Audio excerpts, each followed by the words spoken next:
Welcome back to another episode of New Yankee Homework. If you aren't familiar with the series, my wife and I have recently purchased this house, and there's a lot of work that's left to be done on it. It looks very nice, but there's a lot of things missing, such as trim work all throughout the house, doors that don't hang correctly, other things that were kind of left half finished. So that gives us pretty much a blank slate to do what we want to do. Today I'm going to be working inside of our master bedroom. Now I'm actually going to be doing things kind of out of order. This room's going to need paint. We're not sure if we're going to do carpet. It's going to need some repair work, and it's also going to need some changes. What I'm hoping is that I can get started with some of the prep work because I do have time today, and I'm going to start painting this wall. By getting some paint on these walls, it can give us the inspiration and the ideas of how we want to move forward with the rest of the room. And once we get all of our tools here and really figure out what we're doing, we can really dive deep into this. But as far as today, I've got some time and the motivation. I'm going to go ahead and get stuck into some prep work.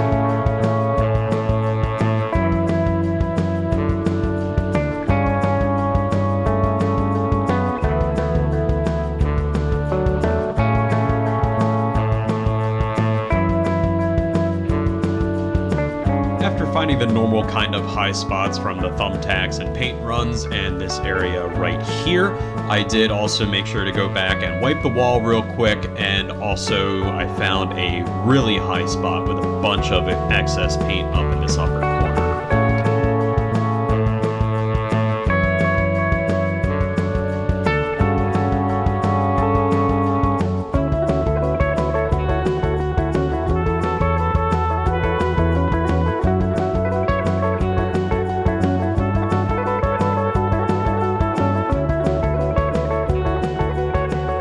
So I've gone around and I've gotten spackle in some basic areas. I've also gone and sanded off the higher spots and then just went behind and cleaned that with a dry rag. I'm not going for an absolute perfect finish. I know that paint is always going to get dinged up and it's not always going to look as nice as you want it to. But there were a bunch of pinholes all throughout, so I decided I was going to get those, and some of the more major ones. And there are some areas that, such as right here, had a very high spot to it that had to be sanded down, a couple of high spots over there which were paint runs, and then most everything else is just general spackle.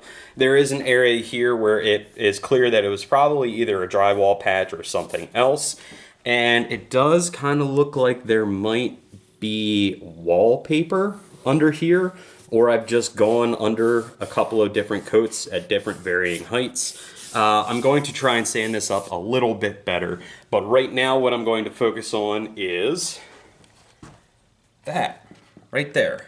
There's a big spot that didn't get sheetrocked all too well. I'm going to see if I can spackle that a little bit better. Now there are some areas such as right here on the door frame where I don't know what happened here, but that is way more than just spackle is going to fix. That's probably going to have to be a new piece of sheetrock. I also have an idea that may cover this part of the wall and that part of the wall, but I'm not sure yet. And I can also see some of the sheetrock up here has been broken, so it might be better to just sheetrock this entire section here if I can. Otherwise, I'm going to go ahead and work on this other spackling spot. I'm just going to come in here with good, healthy glob of spackle. Try and get that in there, get it a little bit even. Force a little more in there, clean up some of this excess.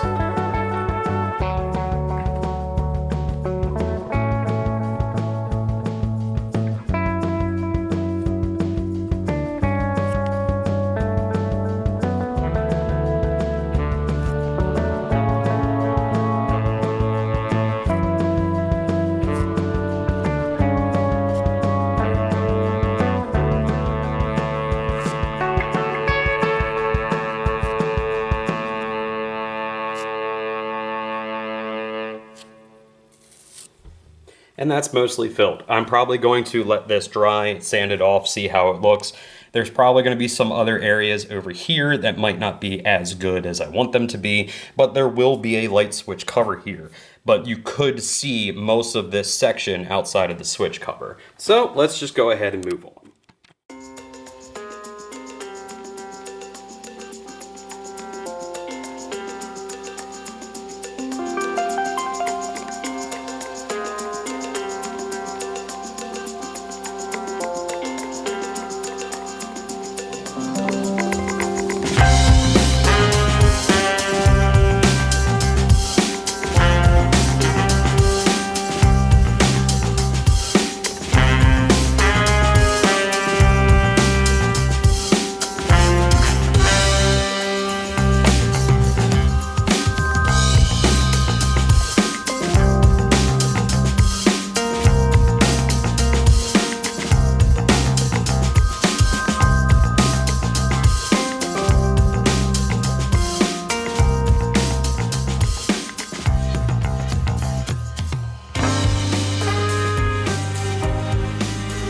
What I've been working on is just the general spackle, just getting everything, basically a basic level. Again, I'm not trying to be super perfectionist with this. I have a habit of doing that, so what I'm going for is better than I found it. But here are some of the things that I found.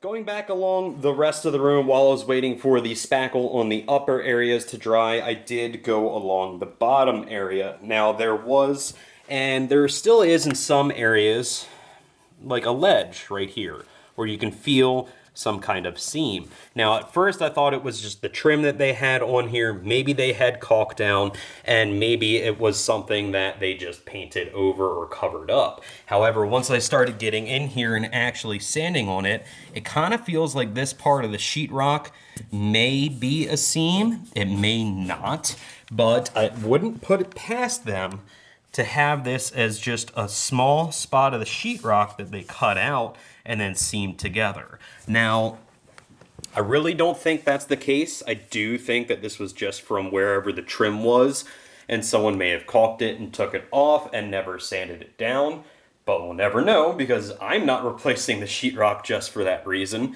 Trim can go over that, and ultimately it doesn't feel as if it's loose. It doesn't feel like it's going to be a problem. So I just made sure to knock down this ledge all the way around from this corner, all the way around to the heater over there, because those are the areas that I'm focusing on right now.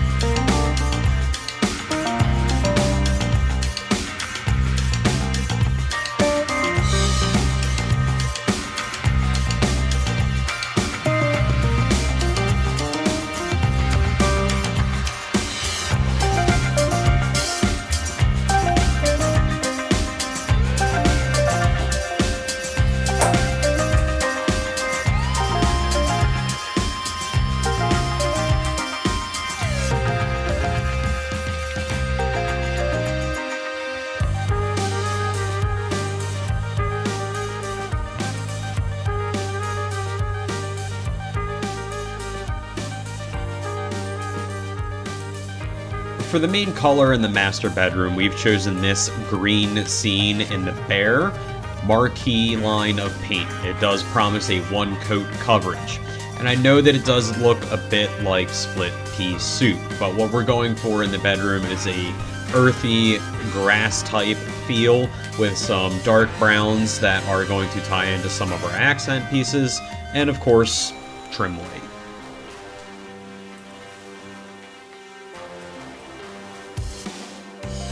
And that quote-unquote smart spout that they provided with the paint really got the better of me. It was very difficult to pour into such a small container without pouring too much, and byproduct of just getting it everywhere. Maybe I should have just chosen a bigger container or poured it like normal.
With the trim removed around the upper casing of the window, it was time to do a lot of spackle and repair work behind where that trim was. It looks as if at one point they had tried to put this trim up, one, to hang the curtain rods that were previously there, and two, to hide some really ugly paint and some repairs that they just probably didn't feel like doing, like, some of the excess runs and these giant holes over in the corner.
So at this point I'm working on one of the walls on this side of the bedroom, and there's a little bit of stuff that needs to be sanded off.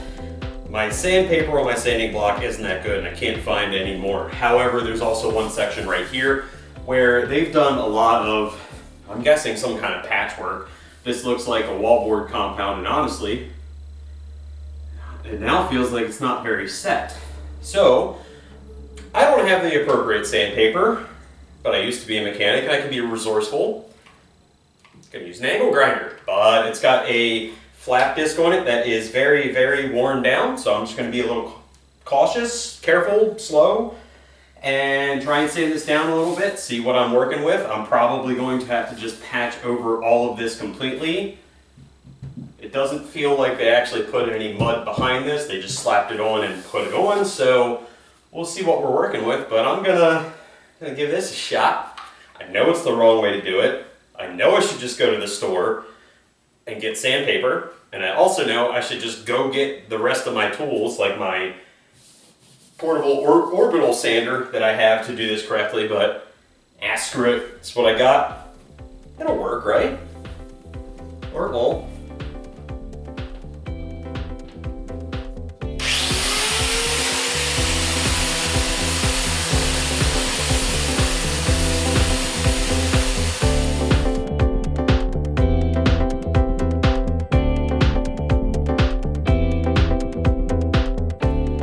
Okay, so I gave that a shot with the angle grinder, and here is what I have found.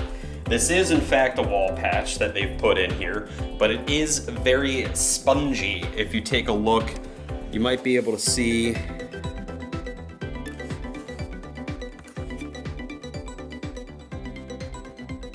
You might be able to see that it deflects quite a lot. So I don't know if there's a big void behind that wall patch if they just didn't put any mud behind that wall patch. And clearly they didn't feather it out when they were done. They kind of just threw a patch on here, painted over it. Okay, if that's how you're gonna do it. I'm trying to go with a better than it was when I found it mentality. It doesn't have to be perfect, but I can make this better. I'm not gonna keep hitting it with the angle grinder. This just kind of shows me what I'm working with. It's gonna show me that I do need to do something else behind here. So what I'm gonna try and do is get this patch out to see what they did behind it, because ultimately I'm gonna have to either mud over this anyway and redo it. So I'd rather just see what I've got, what I'm working with, and I'll just have to go to the store and get another patch. While I'm there, I can get more sandpaper. Or I can go to where I know where all my tools and sandpaper is.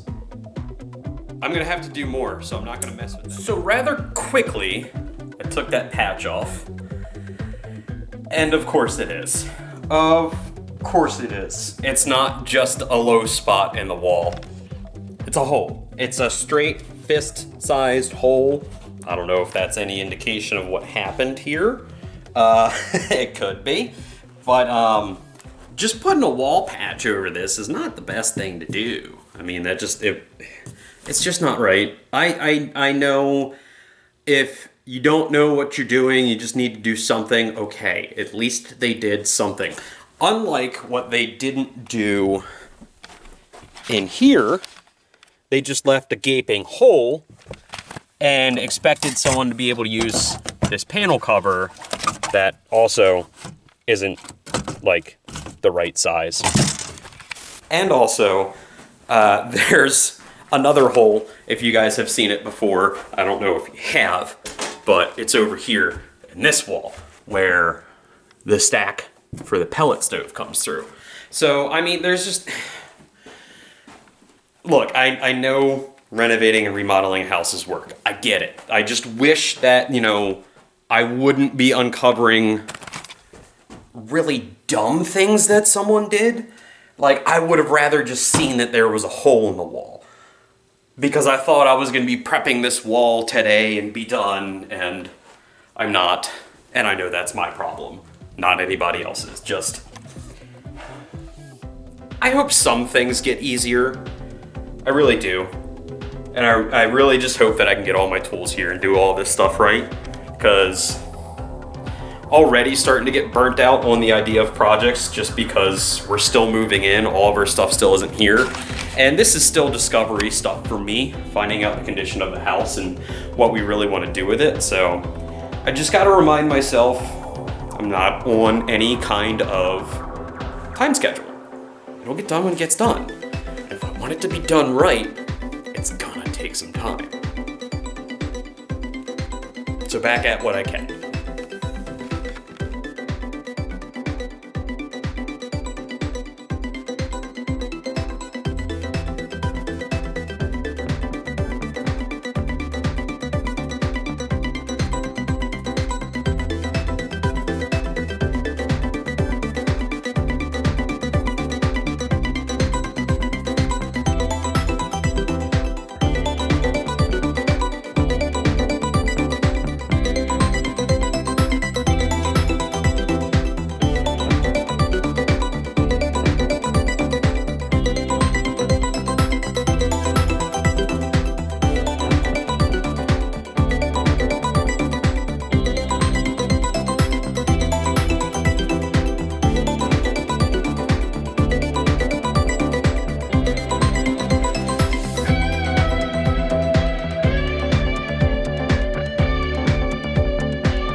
Alright, so I think I've actually reached my limit of prep work that I can do for today, and it's not necessarily my brain saying you can't handle this, you can't do this today. But what I am finding is that there is actually a lot more with this wall and some of the other walls in the master bedroom that are just not ready for prep work. Let me show you what I mean. So we already discussed this area here, the big hole that was there about the size of your fist. Well, now it's about the size of 2 fists.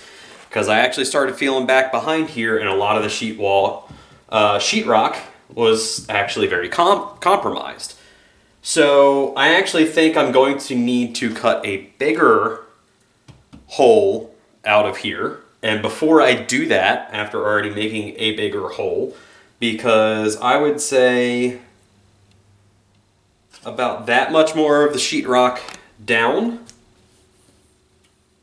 and all of my fingers up is compromised.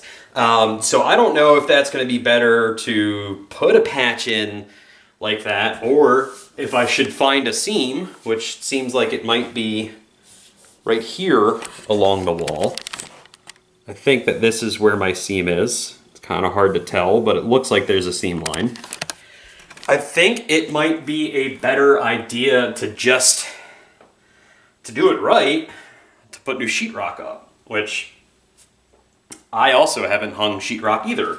So as of right now, before I go repairing any more of this section, I'm gonna think about that, because the other issue that I have with the sheetrock on this particular wall is that the door casing. Now I get that like trim is supposed to cover your joints at some points, but the door casing is not really ideal. It's breaking in some spots along the casing, which could just be from time or the way it was cut, and they didn't care to like make that look pretty. And I get it. Trim goes over that, looks nice, but trim's not there. We're also having issues with all the sheetrock up here. So I can see a vertical crack in this sheetrock, which might be another spot where they had a seam, because if you look higher, it does look like there might be a seam line there. There's a lot of runs in the paint up there. You could tell there's a lot of spackle or wallboard compound in this section versus over here where there's not. There's some other damages to the sheetrock. There's a big seam line there as well, and just in general, this sheetrock on this wall does not really look up to par. And I kind of think just doing patch repairs on it isn't going to be the right thing to do. There's also, still not over, there's also spots on the bottom of the sheetrock by the door. Over here where it looks like someone may have spackled in a couple times, or clearly this is where the trim was. They pulled the trim out. They might have damaged it by doing that. I don't know. I don't know if I really feel comfortable just putting trim over that, like most people probably would, and maybe I just should. I don't know. I really don't know if that's the right way to do it. So before I do any more prep work in this room or any more painting, I need to figure out the repairs that need to be done, because I really can't hold those off. It's going to be pointless to continue painting and then repair later. I was just trying to get done what I could get done, and I think I've reached that threshold for now. So ultimately, I think that's where I'm going to end this episode. If you've made it this far, I'd like for you guys, if you could, to like that video. Make sure to subscribe to the channel, New Yankee Does It, where we'll have much more coming with the New Yankee Homeworks project. For this room, I just think that we're gonna have to put a pause on it for a moment. We've done some prep work, we've been able to get some things started, but it looks like we're gonna actually be coming up against a lot more repair work. And that repair work is going to affect the design of the room, and the design of the room is also going to affect how we repair the room. So whether we're actually prepared to go that far right now, being that we don't have all of our tools, all of our equipment, or all of our game plan together, it just feels like it's the right time to put a pause on this room and get everything together. Thanks for watching the video. Make sure to subscribe to the channel, because there are going to be a lot more projects coming out through the New Yankee Homeworks, New Yankee Auto Systems, and New Yankee Projects categories. So keep an eye out for those. But for now though, see you on the next one.